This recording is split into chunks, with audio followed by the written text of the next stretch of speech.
네, 오늘 말씀은 고린도후서 7장이라고 나와 있는데요. 잘못되었습니다. 죄송하고요. 고린도후서 5장입니다. 5장 14절부터 17절까지입니다.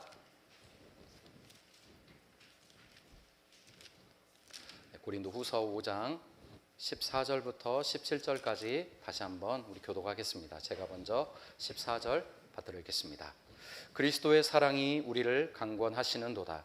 우리가 생각하건대 한 사람이 모든 사람을 대신하여 죽었은즉 모든 사람이 죽은 것이라.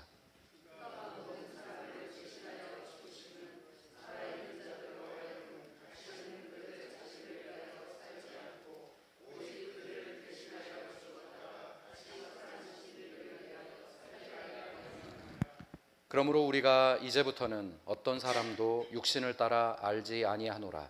비록 우리가 그리스도도 육신을 따라 알았으나 이제부터는 그같이 알지 아니하노라.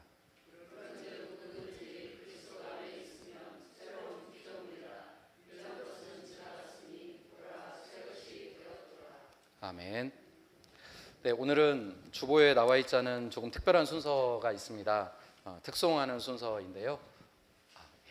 그렇군요. 죄송합니다. 네. 죄송합니다. 네.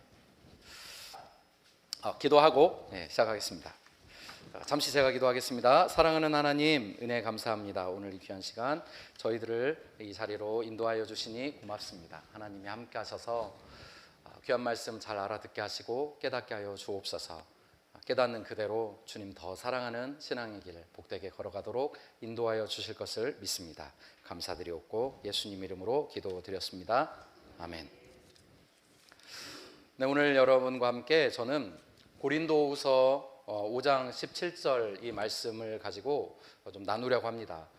잘 알고 계시죠? 이미 너무 유명한 말씀이어서 이 말씀이 어떤 의미인지, 어떤 사람들에게 주로 많이 이렇게 읽혀지는지 모두 잘 알고 계실 겁니다.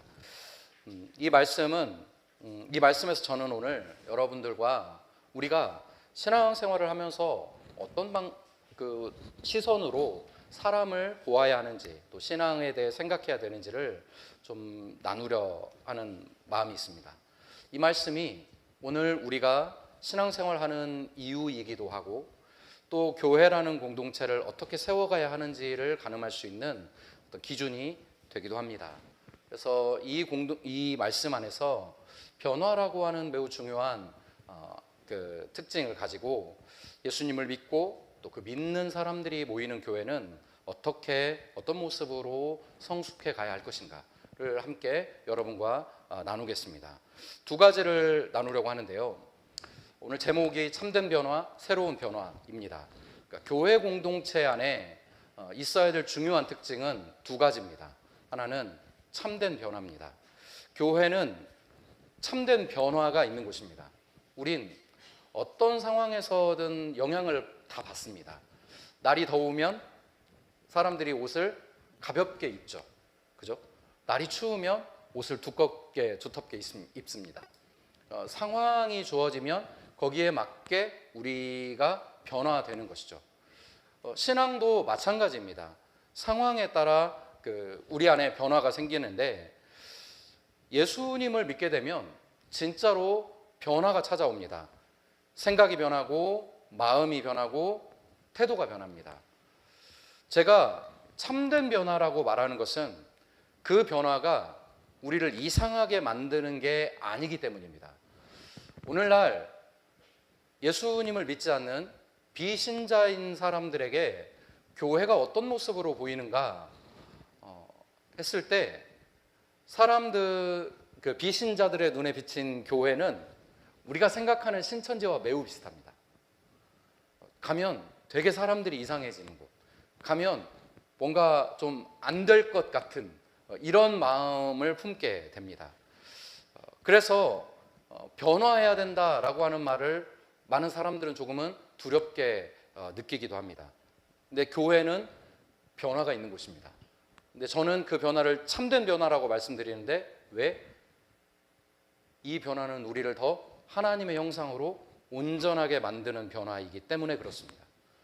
성경에 예수님을 영접한 사람들이 맺는 열매들이 있습니다. 그걸 성령의 열매라고 하죠. 몇 개입니까?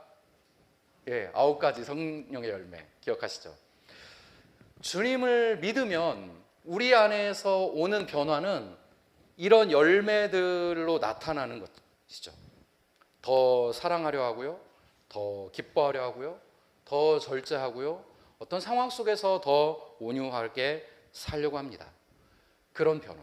그런데 이걸 억지로 하는 게 아니라 진짜로 변화가 일어나는 거죠.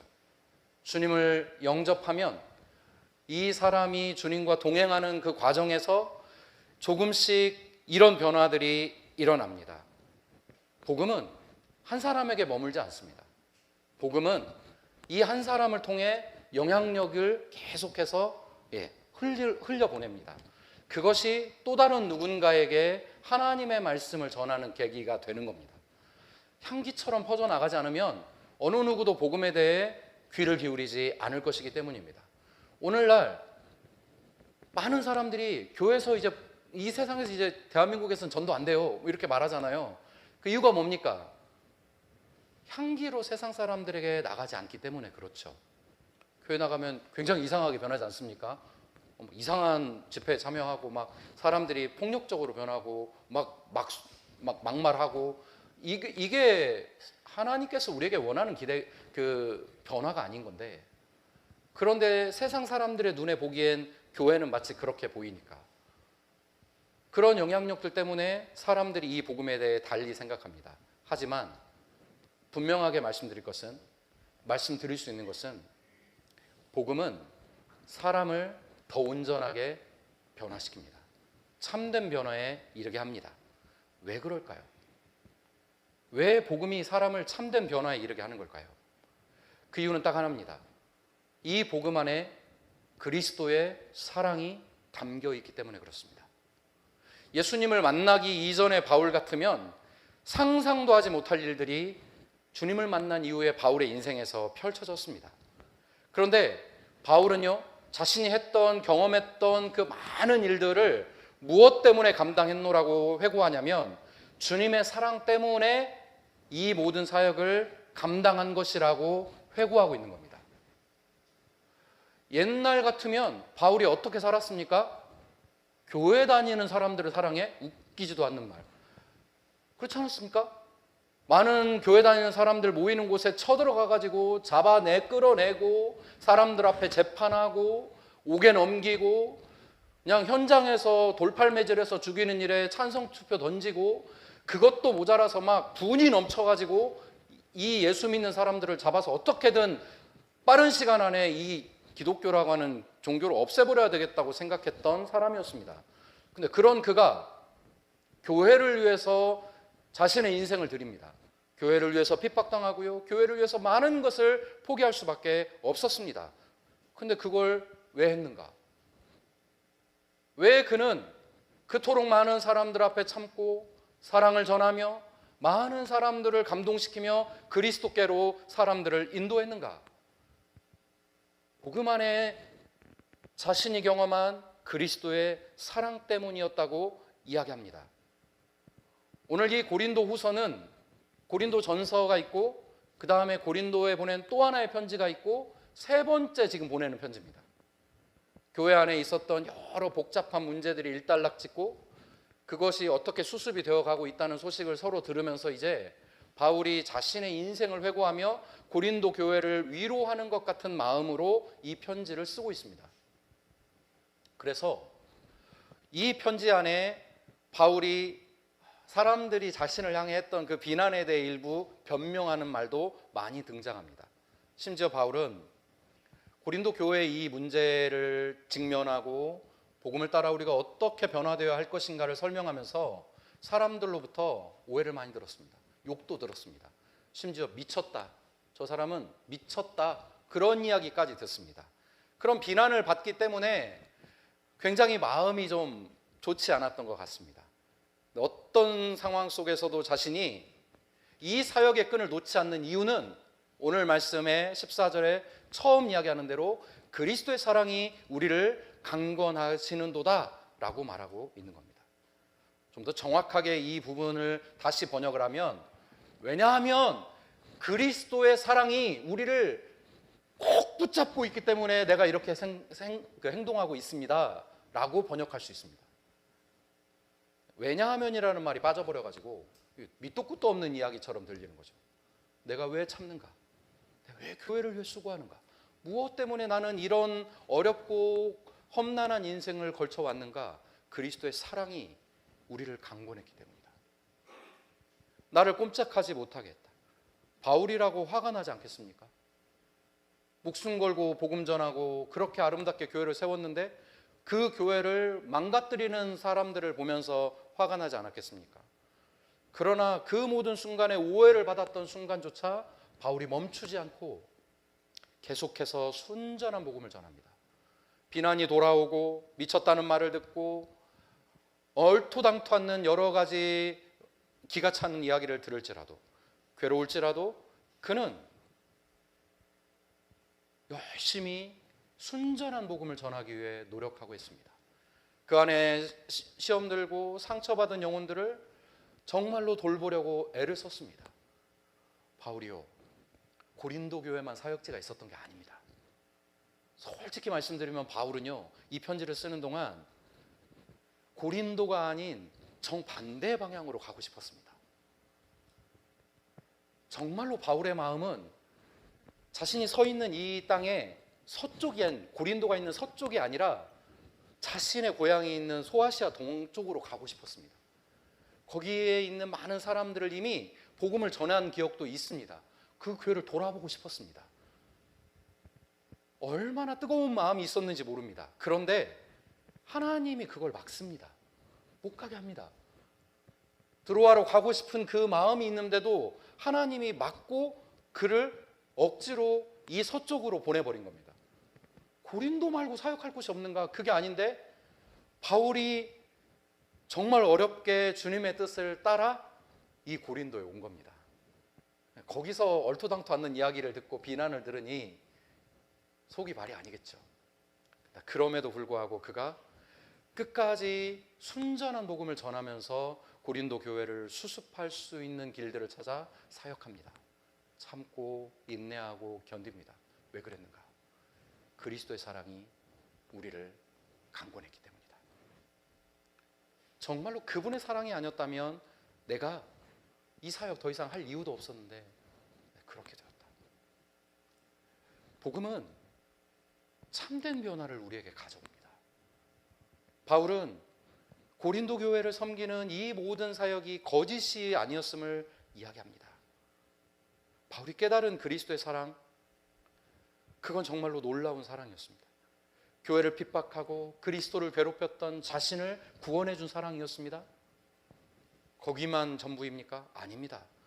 예전에 자신이 개처럼 부정하게 여겼던 그 이방인을 구원하는 사랑이었습니다. 바울은 생각할수록 놀랍습니다. 하나님의 사랑이 자기 같은 사람에게만 임해야 된다고 생각했습니다.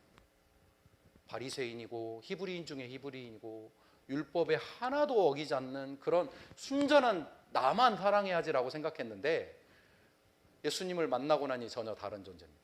내가 얼마나 악한 존재인가를 스스로 여러 번 고백하지 않습니까? 그런 자신을 하나님이 구원해 줬습니다. 그런데 더 놀라운 건 자신을 통해 하나님이 이방인을 구원해 주시는 일들을 이루어가는 걸 직접 보게 하십니다. 내가 예전에는 부정하게 여겼던 저 이방인들, 근데 저들이 하나님의 사랑으로 돌아오네. 도대체 하나님의 사랑은 어디까지 있는 걸까? 고린도 교회는 그 하나님의 사랑으로 세워진 교회였습니다. 도무지 구원받을 자격이 없는 사람들임을 스스로 증명하며 있는 그 순간에도 바울은 고린도 교회를 사랑하시는 하나님의 사랑을 마음 절절하게 느끼고 있었습니다. 그리스도의 사랑을 가볍게 여기고 파당을 짓고 고소와 비방으로 얼룩진 교회가 이 고린도 교회 아닙니까? 얼마나 가슴 아팠는데 그때에도 예수님의 사랑은 고린도 교회를 향해 있었습니다. 바울은 그걸 느꼈습니다. 알고 있습니다. 그래서 수습하려 하는 겁니다. 문제 많은 교회니까 고소 비방하고 서로 미워하고 파당 짓고 살아가니까 에이 나는 모르겠다, 너희들이 이제 알아서 하시오 하고 손 털고 그 교회 떠난 게 아니라 그들을 사랑하신 하나님의 사랑을 절절히 느끼는 겁니다. 떠나고 싶어도 그리스도의 사랑이 우리를 강권하십니다.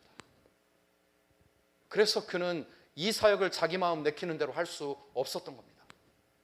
자신을 다 내려놓으시고 모든 사람을 대신하여 죽으신 그분이 그 생명을 대신하여 세운 교회였기에 고린도 교회가 아무리 꾸중을 들을 만한 일을 하더라도 자기 성질대로 사역하면서 함부로 고린도 교인들을 정죄할 수 없었던 겁니다. 그 변화죠. 누구보다도 선민의식으로 강화된 사울이 예수님을 만나기 전이라면 용납할 수 없는 일들, 그걸 바울이 용납해가며 고린도 교회를 세워가고 있습니다. 이게 변화입니다. 이게 진짜 변화입니다. 예수님을 만난 사람들에게 나타나는 진짜 변화입니다. 내 마음 내키는 대로 사역하지 않습니다. 나 원하는 대로 있을 곳에 있고 떠날 곳에 떠나가고 내 멋대로 살지 않습니다.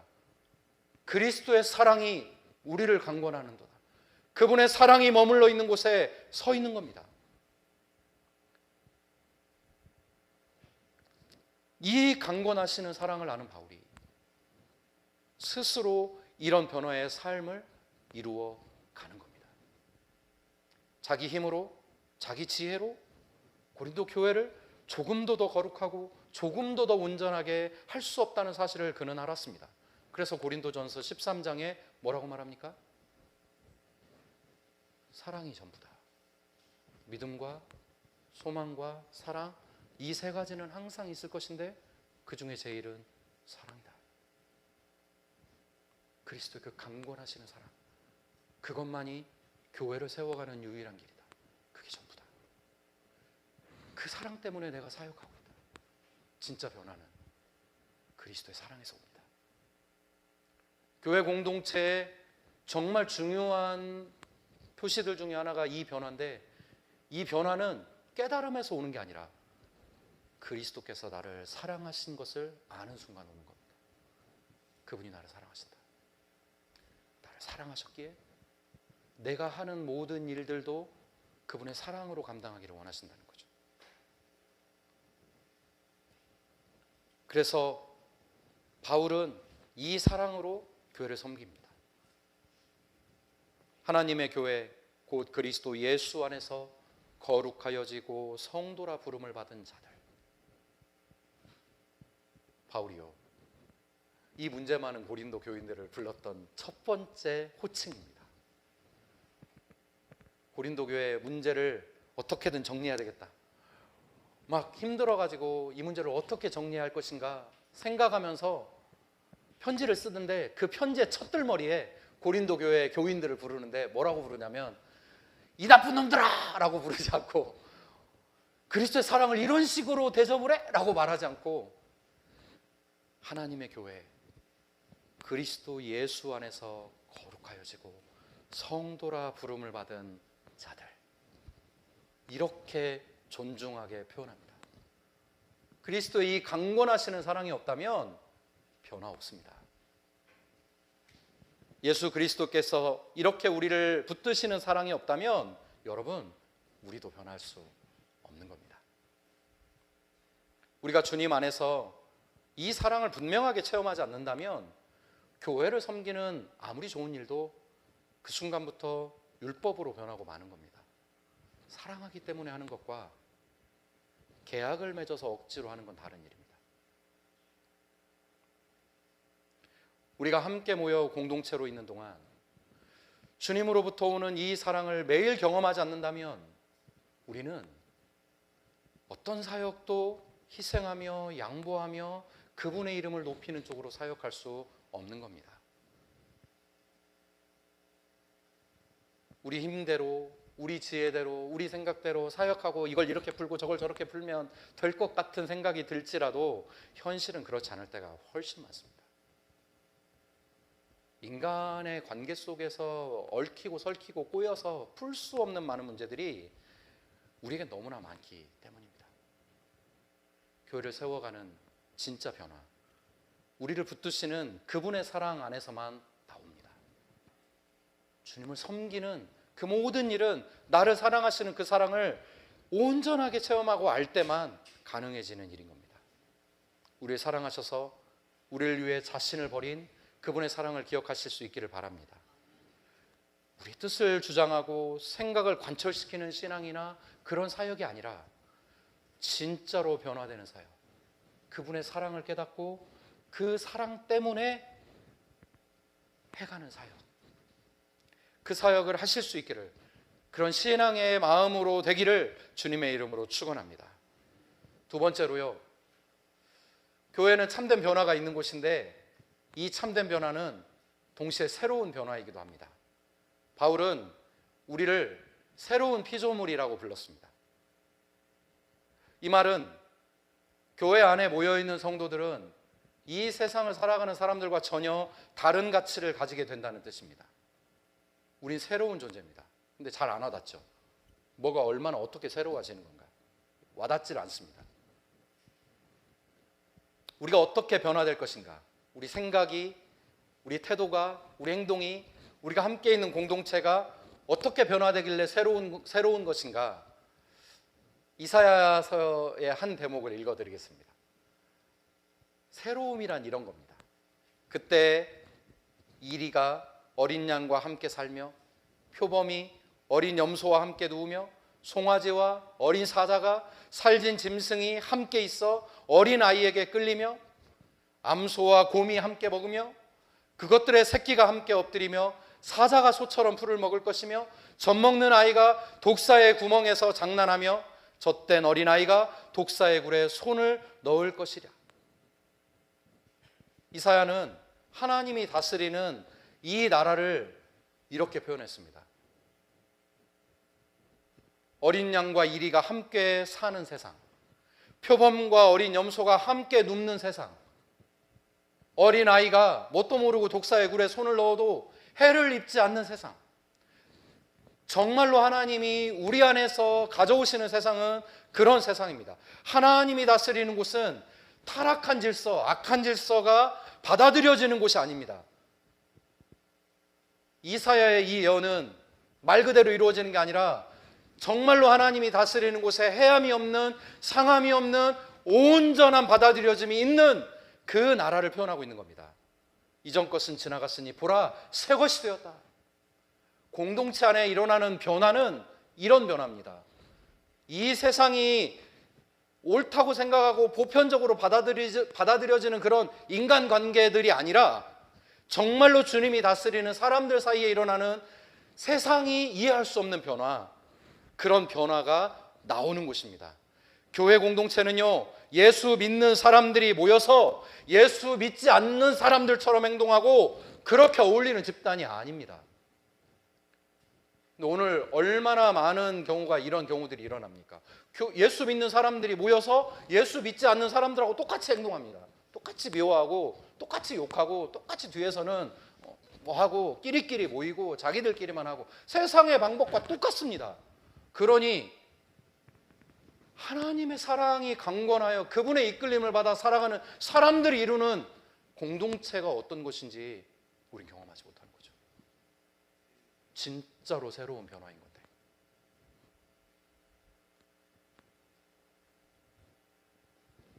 그것을 잘 모르니 아무리 새로움을 말한다 한들 우리는 여전히 세상의 방법을 따라 살아갑니다.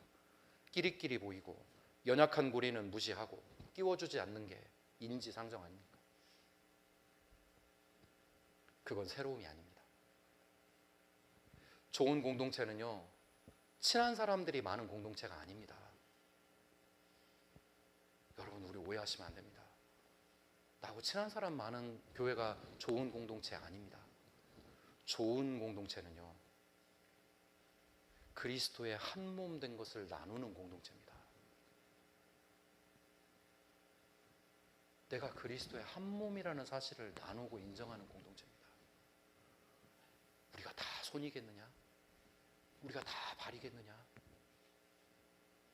우리는 그리스도의 각각의 지체를 이루고 있는 그분의 한 몸이다.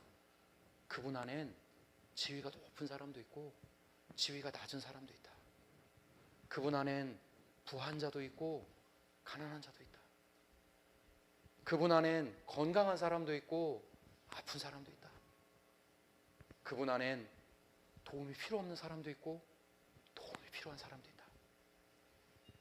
근데 그 모두가 끼리끼리 모여서 끼리끼리 이야기하고 약한 고리 무시하고 그렇게 멸시하고 뒤에서 서로 수군수군하며 살아가는 게 아니라 그리스도의 한 몸됨을 나누는 것이다. 어린 양과 이리가 함께 뛰노는 것처럼 권세 있는 자들과 권세 없는 자들이 함께 서로 용납하고 하나이고 약한 것을 서로 돕고 함께 세워가고 우리 힘으로 어찌할 수 없는 이 세상의 악한 질서 속에 끝까지 저항하며 어떻게든 서로에게 힘이 되고 서로에게 위로가 되고 서로에게 하나님의 사랑으로 버팀목이 되어주려 하는 마음으로 서는 것, 이게 바로 한 몸 되는 겁니다.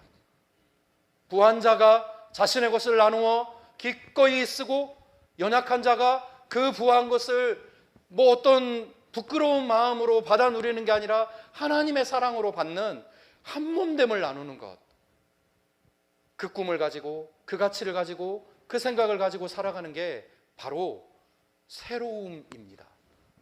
진짜 변화라는 것이죠. 예수 믿는 사람들이 모여서 예수 믿는 사람들과 사람들처럼 살아가는 것, 이 지독한 편견의 경계를 기꺼이 뛰어넘는 존재들, 그들이 함께 모여있기에 그 공동체는 새로운 겁니다. 놀라운 변화다. 이해할 수 없다. 어떻게 이런 일을 하나? 이게 바로 복음이 말하는 새로움입니다. 그런데 어떻게 이런 변화가 가능해집니까? 어떻게 부함과 가난한 사람의 지독한 편견의 경계를, 지위 고하의 이 지독한 편견의 경계를, 며느리와 시어머니의 이 지독한 편견의 경계를 우리는 어떻게 넘어갑니까? 바울이 뭐라고 이야기하는가? 그 변화는 우리의 시선을 예수님처럼 바꾸는 것에서부터 시작된다고 말합니다. 교회 안에 참된 변화, 그리고 이 변화가 새롭게 일어나는 변화는 내 시선, 눈높이를 예수님의 눈높이로 맞추는 그 시점부터 시작되는 겁니다. 주님을 만날 때 달라지는 거죠. 처음엔 못 알아차려도요, 주님을 만나고 교제하고 말씀을 읽고 기도하고 신앙생활을 해가면서 우린 나의 눈높이가 결국 예수님의 눈높이에 맞춰져야 한다는 사실을 깨닫습니다. 바울은 한 사람이 모든 사람을 대신해 죽는 이 죽음을 보았습니다. 그리고 그분의 부활로 모든 사람들이 그리스도와 같이 살 길이 열렸다는 사실을 깨달았습니다. 모든 사람을 대신해 죽었다. 이게 굉장히 중요한 표현입니다. 그분은 모든 사람을 대신해 죽었다. 무슨 뜻이냐? 육신의 눈으로 사역하지 않았다는 뜻입니다. 바울은 주님에 대해 알아갈수록, 그분과 사역할수록 그분이 자신에게 유익을 주는 사람을 위해 죽지 않았다는 사실을 분명하게 깨닫습니다. 예수님은 자기 편만을 위해서 죽은 분이 아닙니다. 예수님은 나의 어떤 사역에 조금 도움될 만한 유력한 사람을 위해 죽지 않으셨습니다. 바울은 뭐라고 말합니까? 그분은 모든 사람을 대신해 죽었다. 그분은 육체로 사람의 눈을 보지 않습니다. 죽을 만한 가치가 있는 사람을 보고 선별해서 사람을 선택해 죽지 않으셨습니다.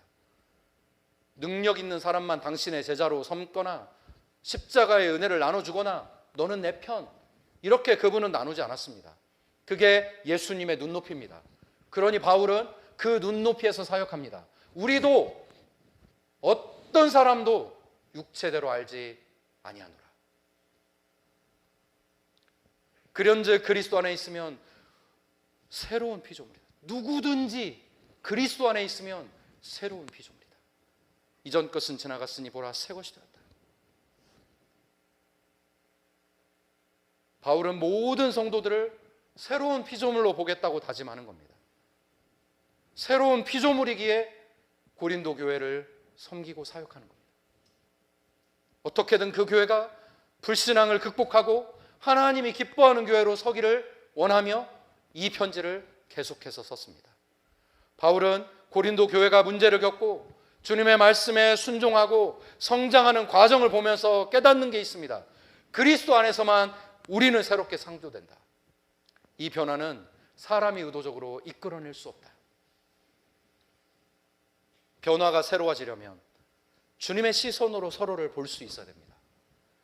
모든 편견의 벽을 넘어가려면 예수님처럼 우리도 모든 사람이 그리스도 안에서 새로워질 수 있다는 사실을 받아들여야 됩니다. 저 사람은 안 될걸? 절대로 변하지 않을 거라고 생각한다면 우린 누구에게 복음을 전하겠습니까? 한 번, 두 번 말해서 안 되죠. 결심해서 안 되죠. 성도 여러분, 새로운 변화는 예수님의 시선으로 우리의 눈높이가 조정이 될 때 오는 겁니다. 성도 여러분, 우리 모두가 이제는 육체로 서로를 보지 맙시다. 어떤 면에서 우리 서로의 눈높이에는 성이 차지 않을 수도 있습니다. 형편없게 보일지도 모릅니다. 그러나 예수님의 눈에는 자기 목숨을 던져 건져야 될 소중한 생명으로 보였습니다. 그러니 우리가 우리 공동체 안에 서로를 육체로 보아서는 안 됩니다.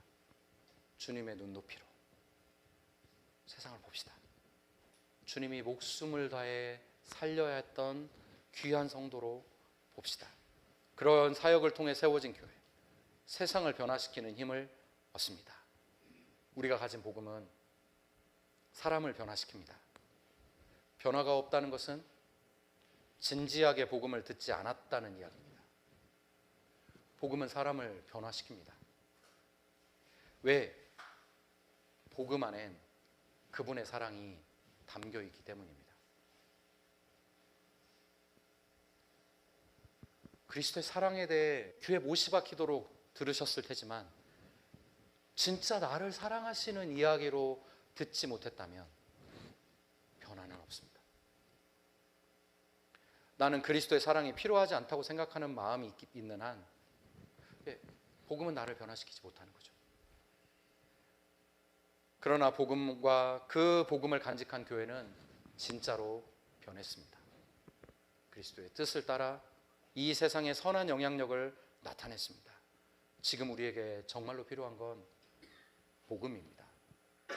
다시 들어야 됩니다. 나를 사랑하시는 그분의 이야기를 진심으로 들어야 됩니다. 그 사랑으로 나는 변화를 시작할 것입니다. 왜 우리 마음에 예수님이 왕으로 주인으로 오셔야 했는지 늘 배우고 확인하셔야 됩니다. 그 사랑 안에서 여러분의 참된 모습을 발견하시기를 주님의 이름으로 축원합니다. 그 사랑 날마다 더 누리면서 변화해 가시기를 주님의 이름으로 축원합니다.